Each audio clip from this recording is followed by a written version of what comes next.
the type of food that you want to value add, the type of food variety that you want to value add. Yeah. You know the gritty part of it, how it's grown, how it's harvested, how it's processed, how it's supposed to be stored and all that. Yeah. That will help you on the quality aspect part of it.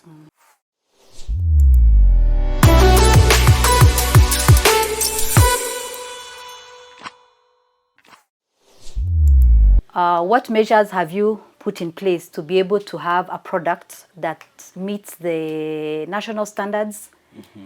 And I can see this looks like you're in the process of maybe getting even outside Kenya, maybe in the long term. What are some of those measures you've put in place to be able to guard, and protect your brand so that the product is standard across? It doesn't matter whether you're producing this batch today, after 2 years, after 1 year. How have you been able to standardize your processes to ensure that your product meets the market requirements? Actually, the first place that we've started with is on sourcing the raw materials. Because yes, we have processing procedures, but if you follow the processing procedures and the raw materials are bad, the end product will have to be bad. There's no miracle that will happen for the end product to be good. So is the end line, the thing is starting with the raw materials. Okay. There are so many suppliers of, like, if I may narrow it down to the peanuts, suppliers for peanuts, but we only deal with the 2 clients, because from those 2, they're the ones that we have seen that we are able to get quality peanuts from them. And in fact, sometimes even if I want to purchase peanuts, they'll be able to tell me, now today we don't have your quality, maybe try next week, there is some that are in transit. Okay. And the most unfortunate thing is that you'll find that with peanuts, almost 80-90% of the peanuts consumed in Nairobi and used in most of these peanut butter industries are from Malawi and Zambia. So 80%. Yeah.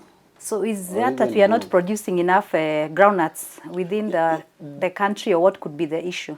It is a business that used to thrive when we were young.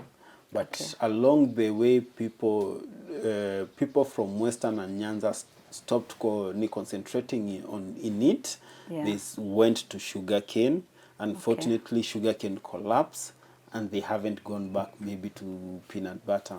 And that's the reason why I'm looking at starting in the month of August, the first week of August, I'm supposed to be getting certified seeds for peanuts for peanut butter from Egerton University, so that I can start just a pilot project using my parents' farm and see how it goes, so that from that I can be able to aggregate other farmers, so that I can be able to empower them.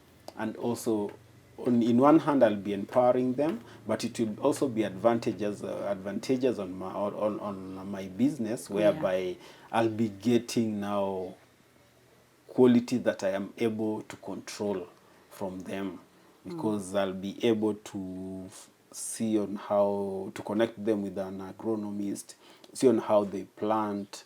I'm looking at using the shell of the peanuts on making compost manure, so that they don't use chemical fertilizers on the peanuts, and also on the drying, making sure that they are well dried, harvested at the right time, well dried, so that they don't form molds and they don't get aflatoxin. And also at the time of transportation, only those ones that have been well dried and well packaged can be transported. Oh, so you're controlling your quality from the source, eh? Yeah, from the source.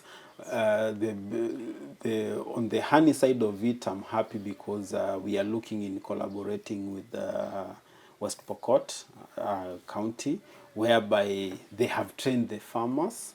They have farmers groups that they have trained. I'm in talks with the county agricultural coordinator. So at least much of the workload they have already done for me. So also that helps us on the quality now of the honey. Yeah. Yeah. Yeah, partnerships or collaborations can really lower your costs. Yeah, they can really lower your And- cost, and as a startup, Yeah. I believe that's the way to go, because you are more or less like sharing costs. Yeah. Yeah. Okay, it's good because in processing, it's good to control what comes in, because Yeah. like they say, garbage in, garbage out. Garbage out. Yeah, so you've been able to control the raw materials coming in. Do you have any other quality measures that you follow while processing your product that you could share with us? One of the key things that we normally have is like when we get the peanuts. As much as they'll come before we roast them, we'll have to sort them. Then after roasting and removing the skin, we resort them again. Okay. So if we find that in that particular batch that we have roasted has got a lot of peanuts that have aflatoxin, you know, there are some that the skin will look good, but inside they are already aflatoxin infected. So by the time you are removing the skin, and by the time you are removing the skin, doing decoating, that's the time that you'll find that there were some that had already been affected by aflatoxin. So that's also a measure that we normally do, though it's something that is really tiring because it's something that we do it manually. Okay. And in this, on the need for the honey, we test it at the source when we are getting it from the farmers. There's a chemical that we use to test whether the honey has been adulterated. It normally, if the honey has been adulterated, it will change the color. Okay. And also there are those smell tests that we do, mouth tests that we do for acidity level, refractometer we do for the moisture content level, because we are looking also to have honey that has a standard flow, not too light or too thick. Okay. Yeah. And also the other thing that we normally do for the honey, any batch that we are able to get after we have ascertained that is of good quality, we are able to process it and we keep a sample of it, so that in case there is any feedback from the market or any query, we are able to have something to, to fall back into, and also to ascertain whether that particular query is legit or maybe it's out of order. Okay. That's one of the key things that we normally do for all the batches that we purchase and we sell to the market. We always keep a sample. So how long do you keep the sample and observation? Basically for 1 year. 1 year. Yeah, that's when we keep the sample for 1 year, because we anticipate that after that 1 year, that particular batch will have been sold or used in any place that we will have sold. Okay. We'll have by all the clients that we will have sold to. Okay. Yeah. And how do you track? Maybe you could just give us some insights on how you track the quality of your dispatched products in relation to the sample that you have here. Each and every sample will have its batch number. Okay. Beside the batch number will also match it to the clients that we sold, but not necessarily the client, a particular client, because you'll find that most of the times we also go to the exhibition. So we'll just know that this particular batch was sold to this and this and these exhibitions. So if a query comes, we'll be able to know from the customer. We'll be able to ask him and know from him where he purchased the honey. And if he tells us whether it was in an exhibition or in a shop, we are able to, the next question, to ask him what is the batch number, so that we can see if it matches with our records. Okay. Yeah. Yeah, I think it's a good way of sustaining the quality. I think because the quality already, your products of high quality, like you mentioned, you make sure they have the standards, but just making sure that you sustain that even to the time the consumer buys and consumes. Yeah. I think it's quite commendable. To be on the safer side. Okay. Always have a system whereby you are able to track your products when they go out, and in case of any queries, you are able to find out whether the fault is on your side or on the other clientele side. Yeah. Yeah. Or maybe somebody is just trying to use to come up with something that allegations that about your products. You know, also sometimes competition can be, people can go overboard. Yeah. Yeah. Are you incorporating sustainability into your business? Because in everything that we do, you know, as entrepreneurs, it impacts the environment in some way. Yeah. And for most processing companies like yourselves, it's the packaging that we use and how that can also impact the environment. So have you thought through that Yeah, on how actually, you can minimize the negative impact in the environment? we are working on a sustainability concept for the company, sustainability policy. I'll also like to urge other startups. It's never too late to have that sustainability policy. Okay. Because the little things that we do are the ones that affect the environment, not necessarily the big things. And that's why we have packaged, most of our products are in glass jars. And one of the key things that we normally do, if you're a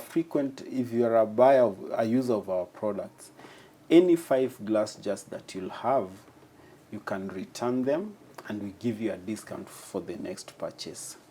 Okay. Even if you have a jar that has been cracked, the cracked jar, we won't give you a discount for it, but we'll take it, and we have a partnership with Masai Glass that we give for them to melt and make other glass products out of it. Okay. So that's one of the things that we do. And you know, the beauty of glass jars, they don't produce lead after being used, and you can reuse it so many times. How do you get your product, you know, to be bought? What are some of the promotional strategies that you've put in place for customers to know that that you have certain products, to be aware and to know where to find you?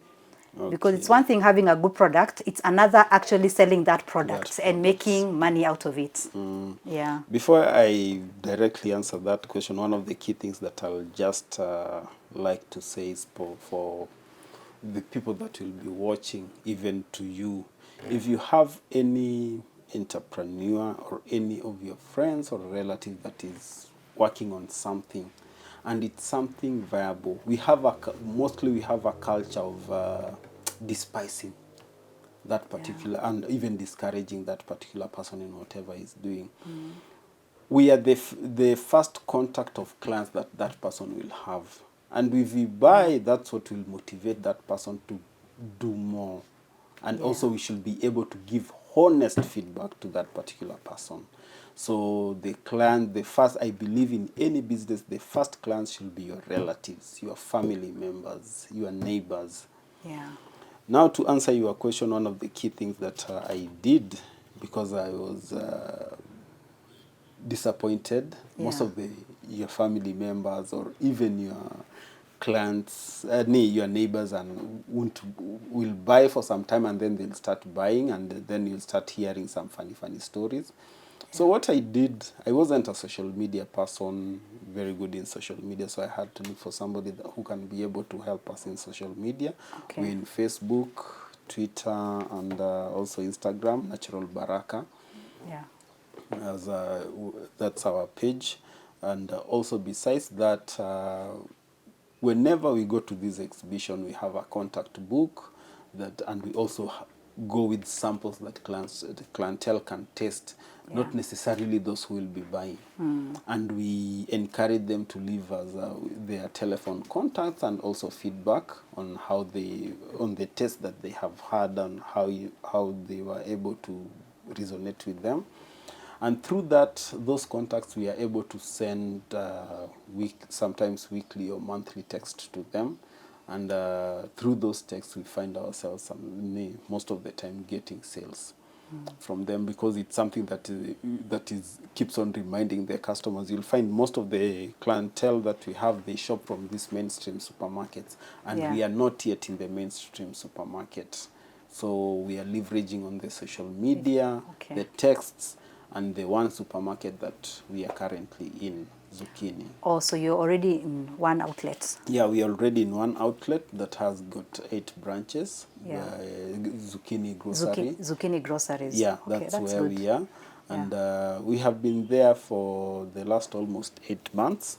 Okay. And the whole of this, from the mid this month to mid next month, we are having a product testing in at Zucchini on Thursday, on Friday, Saturday, and Sunday, where the shoppers, if you are there, you can be able to test our products. And there's a nice lady by the name of Caroline who is doing the product sensitization there. Okay. She'll be able to attend to you and also answer any queries that you might have. Okay. Yeah. And the second milestone is being able to supply almost a ton of honey to Cosmos Pharmaceuticals, Okay. which they use it for making medicine, cough syrup. Okay. Yeah. Yeah, that's a big milestone. Yeah, it's quite a It's big a big milestone to be having- accepted by a pharmaceutical company. So Yeah, and I think the standards are working, eh? Yeah, the ones you put in place, yeah. actually, I'll say the standards are working Yeah. because before supplying that honey, you have to have done your own test and give them the results. Okay. And even after them purchasing, they also have their own testing lab. They'll Okay. do it and compare their results with your results. Okay. If they are not matching, they return your product. But if they are matching, they accept your product. And the beauty of it, as we engaged with them being an SME, even they had, specifically for us being a startup, they had to shorten that payment period, which was quite commendable. Yeah, it is. Yeah. Because they've done it specifically to make sure you don't suffer any cash flow challenges. Yes, yes.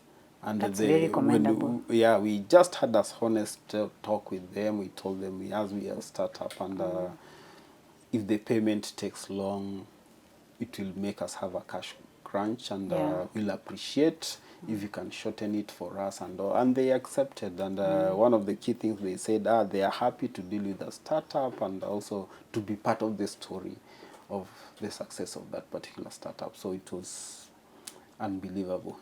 Yeah. Those are the things that you just say, it's only God who It's did only it. God. Yeah.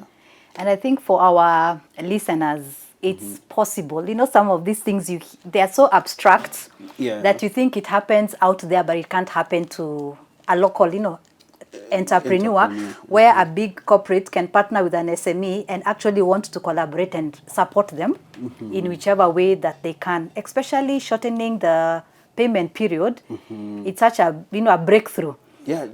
Yeah, and keeping in mind that they have their own procedures in place, whereby if they break their procedures, they'll have to be answerable to auditors, to their auditors. Yeah. But one of the key things that I'll say for entrepreneurs, if you are honest and the particular product that you're supplying is of quality,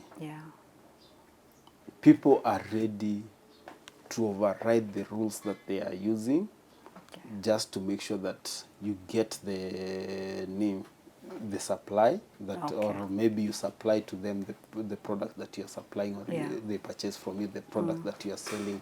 So it's one of the key things that I'll say as most of the entrepreneurs, just be honest and be truthful on to them whenever you are talking to clients. If they're asking in bulk, are you able to supply these? Like for me, I told them, yes, I'm able, but I should be told in advance. Okay. I don't have any dead stock at that particular time that if you're asking for today, I can be able to supply it tomorrow.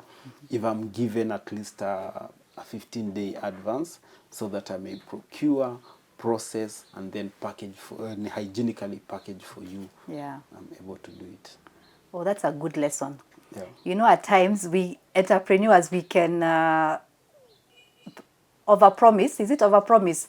If a client wants a certain maybe way, if they want a certain order to be done at a specific time, so you can bend bend backwards to do it, but in the process it can compromise a lot of things. Either you don't meet the deadlines, you don't meet the quality.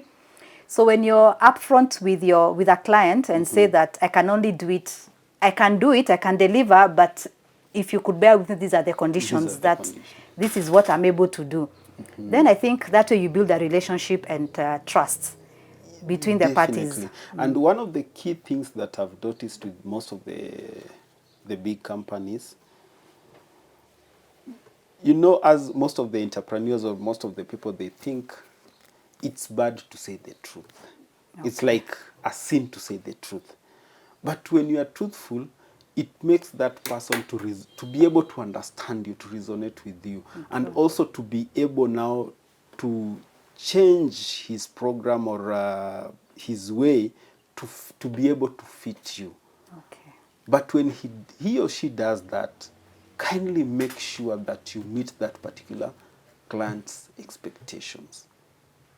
And if in case there'll be any delays, try to communicate in advance. Like when they first started, when Cosmos first started, they asked from us 250 kgs.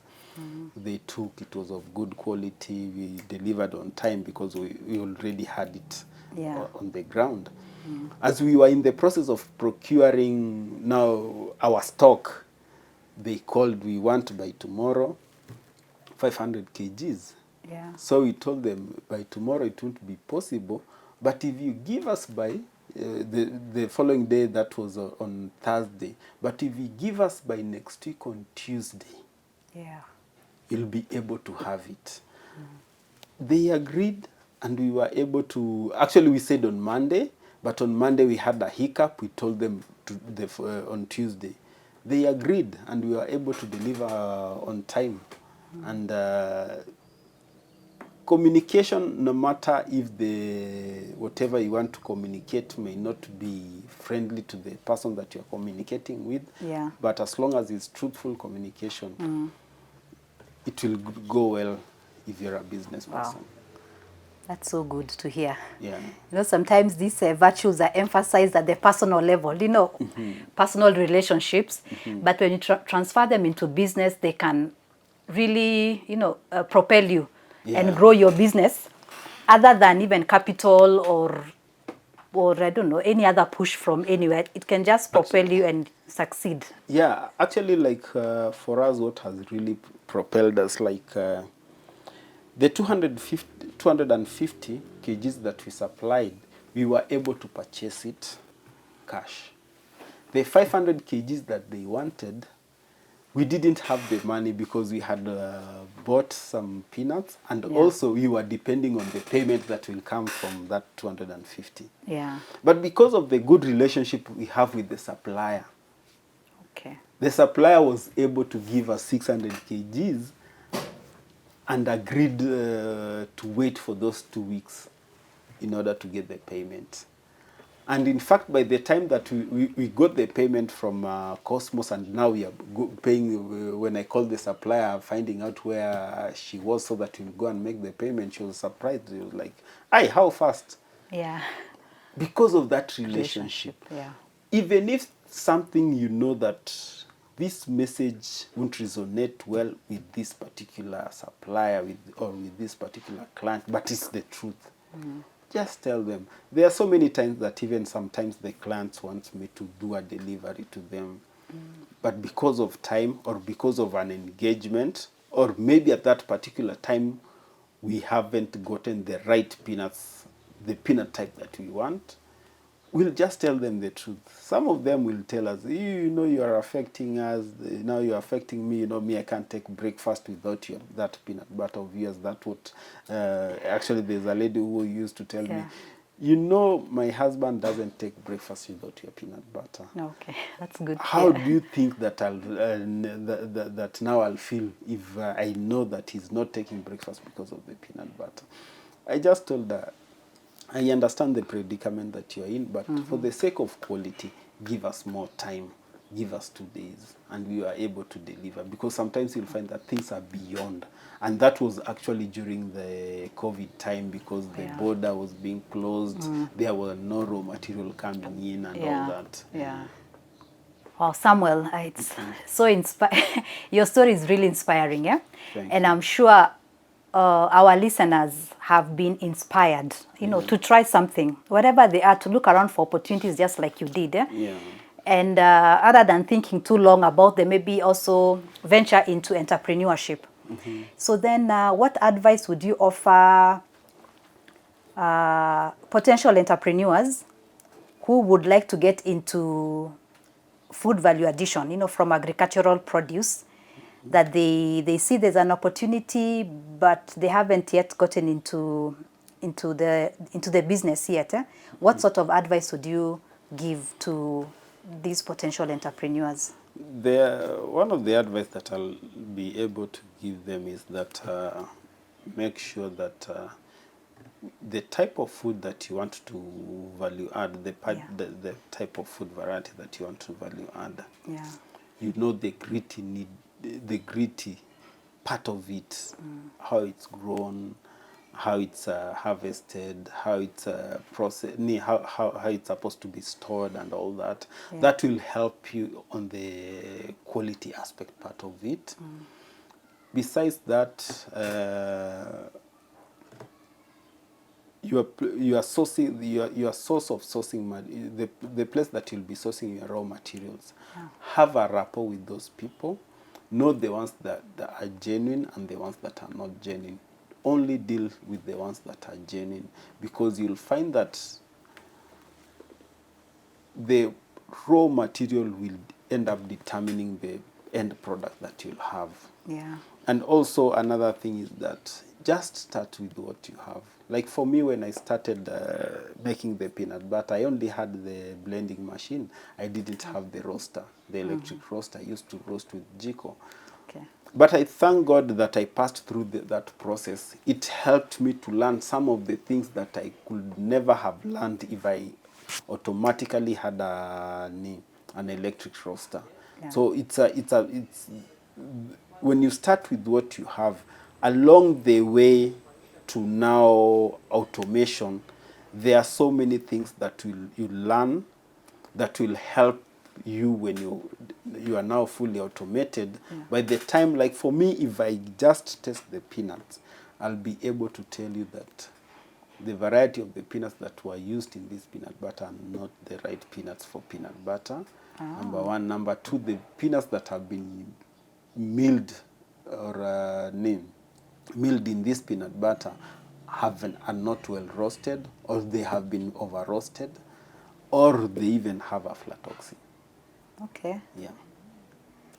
Are there partners that have worked with you, either individuals, institutions that have worked with you through this journey that you'd like to recognize, that have helped you to come this far? Yeah, there are partners that I'd really like to recognize. First of all, Pastor Diola, Pastor Favor, my lovely wife, Beatrice, and my mom, Josephine. Yeah. They have been a pillar and a rock. And the most important person that I'll also, the most person that I'll also like to give thanks is God, because it's an idea that he gave me, something that I never thought I'll be able to do. I used to be a shy person. At least now I'm able to go out and do things through this business. I've met great people through the business just because of God.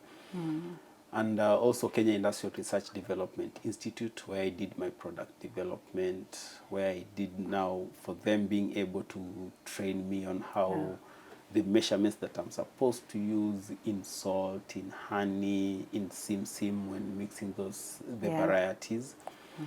And also another organization that I'm in that I'll really like to thank is Kenya Association of Manufacturers, which I'm a member. Okay.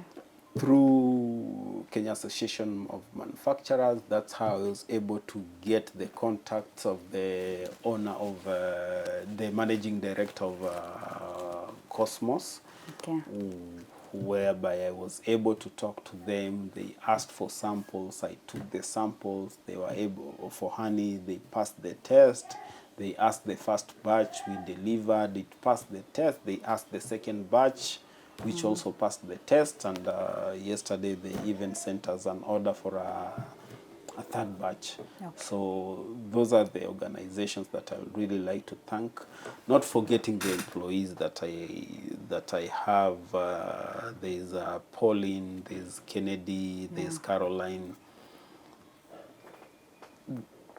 Their efforts have really made us to stand out in the market, and also where we are is because of that. Of Okay. them. Yeah. Wow, yeah. I think in this journey of entrepreneurship, you can't walk alone. You need, you need to be mentored. You need a team to work with. And you know, from what you said, just struck me about the Kenya Association of Manufacturers. I think being a member then assures a bigger partner like Cosmos that you know what you're doing, you have gone through the training, and you can also deliver. It kind of gives you credibility, isn't it? Yeah, if you're a member of such associations. Yeah, it kind of gives you credibility. Besides that, you'll find that most of the time you'll find that there are those maybe county government askaris that will just want to harass you. Yeah. When they harass you as a member of Kenya Association of Manufacturers, I'll just call Kenya Association of Manufacturers. I have these county government officers, they're asking A, B, C, D. As long as I have everything in place, Yeah. they'll take up the matter. Okay. Even like during the most of the peanuts that had aflatoxin during the raids that were being done by KEBS, Yes. Kenya Association of Manufacturers had to come in, so to see on how the KEBS can be able to collaborate with their members that are in the nuts area, Yeah. to help them on how to be able to ascertain that the peanuts that they are buying don't have aflatoxin. So they kind of act as a diffuse whenever there is any tension between the regulators and their members. Okay. Also. Yeah. Yeah, it's good to know, and for our listeners to know. Yes. So that they can also reach out and inquire on how they can be partners, Yeah, or they can be members of the Kenya Association of Manufacturers. Yeah, though there is a fee. Okay. When I started, I wasn't a member because I couldn't afford it. Yes. But as your business grow, be able to look for such particular opportunities on how you can be able to be a member. Like even through them, last year was in the Changamka Festival at KICC, where we sold, for 4 days, we were able to sell a lot, and we were happy with the exhibition. Yeah. And it was a courtesy of Kenya Association of Manufacturers. Okay. Yeah. Wow. That's good, eh? Yeah. All right. So we are coming to the end of the show and of the interview. And thank you for you've given us such rich your rich experience, very inspiring, eh? Thank you. So maybe we could I could find out from you. Do you have a quote? I always like asking this question. You know, a quote or some words of encouragement that keep you going, that you look up to. I wouldn't say a quote, I'll say words of encouragement. All right, words of encouragement. Yeah. Well, just simple. Though your beginning may seem small, your latter end shall greatly increase. So don't despise those humble beginnings. Yeah. They might seem small. You might seem or look as if you are static.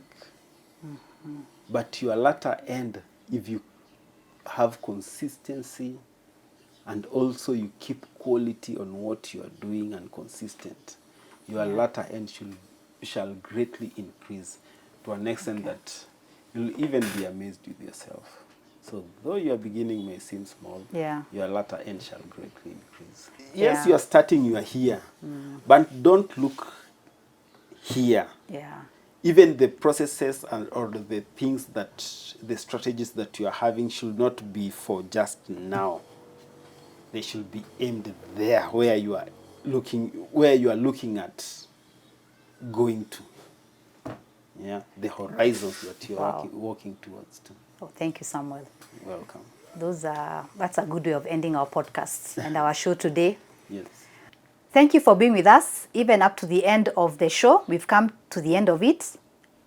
We've had such an inspiring story from Samuel Baraka of Natural Barakah. All these products, you can easily be able to get them through the number that is being shown down the screen there. Our WhatsApp number is 0722 954 013. And also you can also make an order through our social media pages, Natural Barakah in Facebook, Instagram, and Twitter. And but at the moment, we are also trying to integrate our website where you can also make orders. So let's carry this conversation even as you connect with us on our social media platforms at Shift AgriHub. We are in TikTok, LinkedIn, Instagram, and Facebook, as well as Twitter. So let's keep discussing this, and we'll be sharing more content through those platforms. Thank you very much, and look out for our next episode in the coming week, where we will feature another entrepreneur or a guest who will shed more light into entrepreneurship and agribusiness. Thank you.